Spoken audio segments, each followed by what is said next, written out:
ஒரு ஈஸியான சிக்கன் குழம்பு எப்படி செய்யறதுன்னு பார்க்கலாமா. ஒரு மிக்ஸி ஜாரில் பார்த்தீங்கன்னா கொஞ்சமாக தேங்காய் எடுத்துருக்கேன், 2 பெரிய வெங்காயம், கூடவே கொஞ்சமாக பூண்டு, அதுக்கப்புறமா மிளகு 1 ஸ்பூன், சீரகம் 2 ஸ்பூனு, பட்டை, கிராம்பு, ஏலக்காய், என்னென்ன மசாலா ஸ்பைசஸ் இருக்கோ அதெல்லாம் சேர்த்துக்கோங்க. 1 ஸ்பூன் இஞ்சி பேஸ்ட்டும் சேர்த்துருக்கேன். சேர்த்துட்டு நல்லா மையாக அரைச்சிக்கோங்க. கூடவே ஒரு 3 தக்காளியும் சேர்த்துட்டு மையாக அரைச்சிக்கோங்க. ஒரு கடாய் வச்சுட்டு அதில் கொஞ்சமாக எண்ணெய் சேர்த்துட்டு கொஞ்சம் கருவேப்பிலை மட்டும் சேர்த்துட்டு நம்ம மிக்சியில் அரைச்ச கலவையை அது கூடவே சேர்த்துட்டு அந்த பச்சை வாசனை போனதுக்கப்புறமா கழுவி வச்ச சிக்கனு அதையும் சேர்த்துக்கலாம். சேர்த்துட்டு நல்ல ஒரு வாட்டி மிக்ஸ் கொடுத்துட்டு இதுக்கு தேவையான அளவு மிளகாய் தூள், அதுக்கப்புறமா உப்பு எல்லாமே சேர்த்துக்கலாம். சேர்த்துட்டு ஒரு வாட்டி மட்டும் மிக்ஸ் பண்ணிவிட்டு மிக்ஸியும் கழுவி அந்த தண்ணியும் இது கூடவே சேர்த்துக்கிறேன். அவ்வளோதான், இதோட ப்ராசஸ் எல்லாமே முடிஞ்சுது.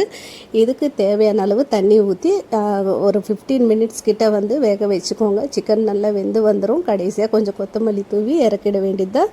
அவ்வளோதான், சிம்பிளான ஒரு சிக்கன்